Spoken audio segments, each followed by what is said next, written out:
Pour rentrer sur la stabilité du cadre macroéconomique, lorsque nous sommes arrivés, les nouveaux gouvernements de son Excellence, Madame Judith Toulouka Soumouina, sous le leadership de son Excellence, Monsieur le Président de la République, chef de l'État, son Excellence Félix Antoine Tshisekedi Tshilombo, à qui nous rendons nos hommages vibrants à cet instant, nous avons trouvé les taux d'échange ou les taux d'inflation 2023 en décembre à 23%.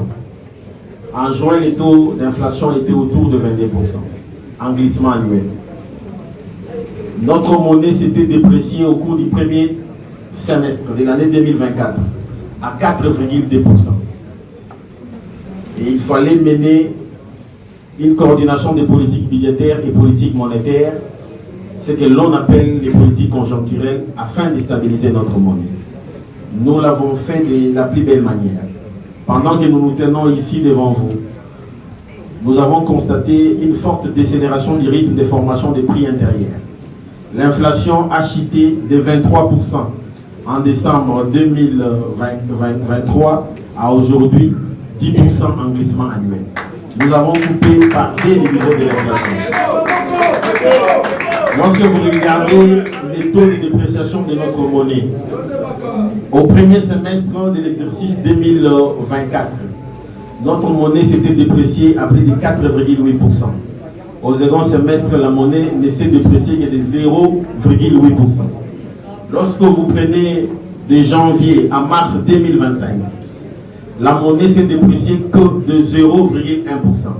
Alors que lorsque vous prenez de janvier à mars 2024, notre monnaie s'était dépréciée de plus de 4,2%.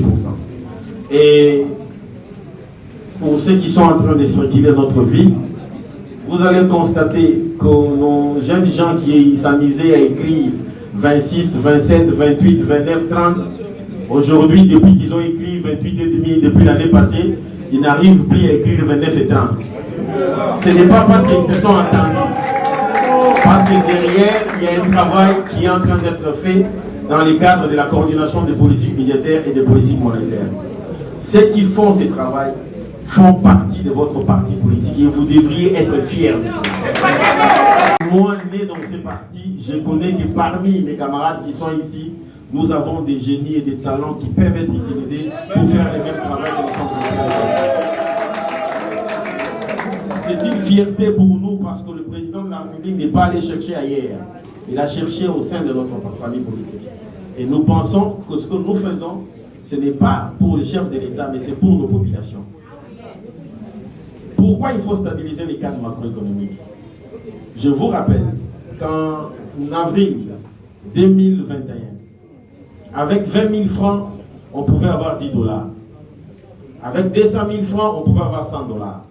Ça voudrait dire pour un fonctionnaire qui avait un salaire de 200 000 francs, il pouvait avoir un loyer de 100 $. Il pouvait payer facilement son loyer de 100 $.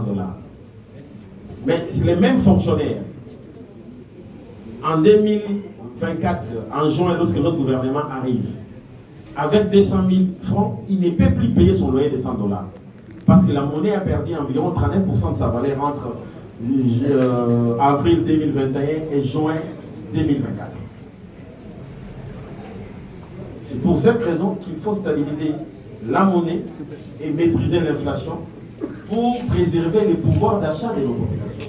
Parce que lorsqu'il y a une inflation, on avait décrié, c'est une société d'injustice, de corruption, de tribalisme, d'inégalité sociale, de prédation à outrance. C'est comme ça que ce projet de société s'appelait la nouvelle société. Ce n'est qu'après en 2010 que nous avons eu les peuples d'abord. Il faut lire les deux projets de société pour comprendre la vision et la philosophie de notre parti et bien expliquer aux uns et aux autres l'action de son Excellence, Monsieur le Président de la République. Quand le Président de la République arrive, l'une de ses premières actions qu'il pose, il libère d'abord les prisonniers politiques. Savez-vous pourquoi? Nous sommes un parti qui se bat contre les inégalités et l'injustice. La deuxième chose majeure que le Président de la République fait, il rend l'accès à l'enseignement primaire gratuit. Savez-vous pourquoi? Nous sommes un pays, nous sommes un parti qui prône la solidarité l'égalité entre les citoyens. Que les enfants des plus forts et des plus faibles aient les mêmes chances d'aller gratuitement et être scolarisés dans les mêmes institutions publiques. Savez-vous pourquoi nous avons la gratuité de la maternité aujourd'hui?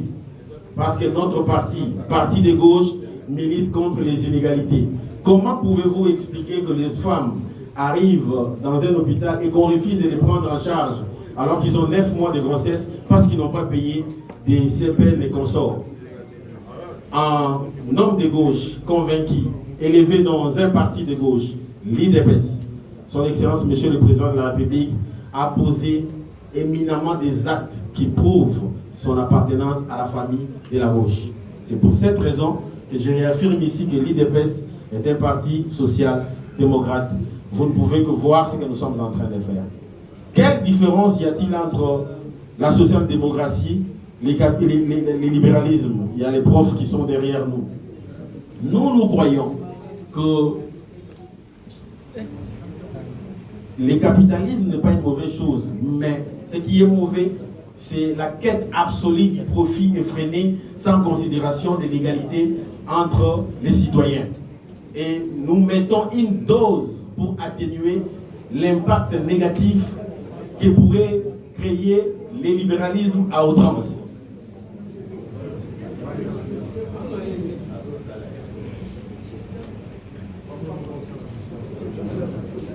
Alors, l'on me faisait un message pour aller vite à l'objectif.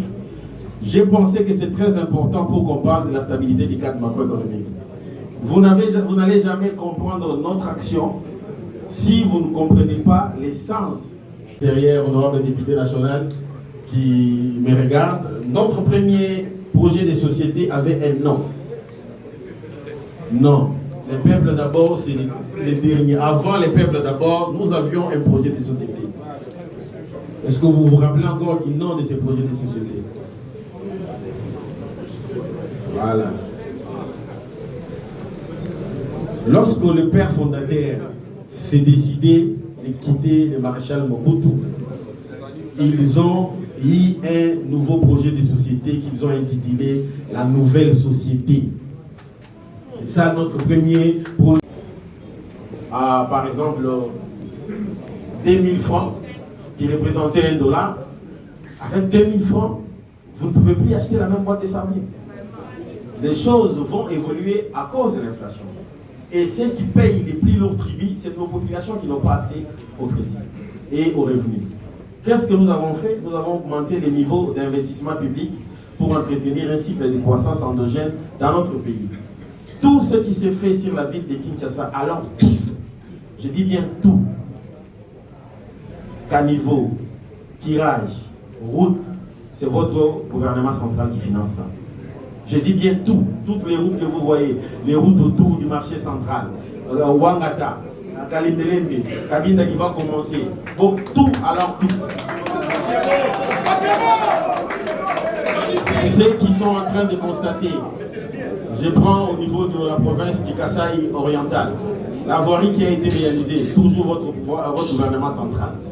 Vous prenez la province de la Chopo, environ 80 km seront construits. Vous prenez Ituri, vous prenez Isiro, vous prenez Kasaï central.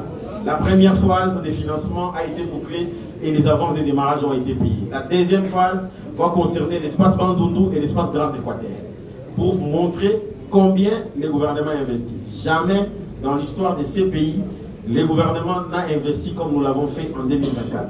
Nous avons dépensé au titre d'investissement public plus d'$1 milliard, 200 millions, pour booster la croissance économique. Parce que lorsque nous investissons dans la voirie, dans les routes, c'est nos populations qui ont de l'emploi. C'est les ciments qu'on fabrique ou on produit au Congo central que nous allons acheter. Donc c'est une demande supplémentaire de ciment. Les barres de fer qui sont utilisées, on les prend ici à l'IMT, Fameco. Donc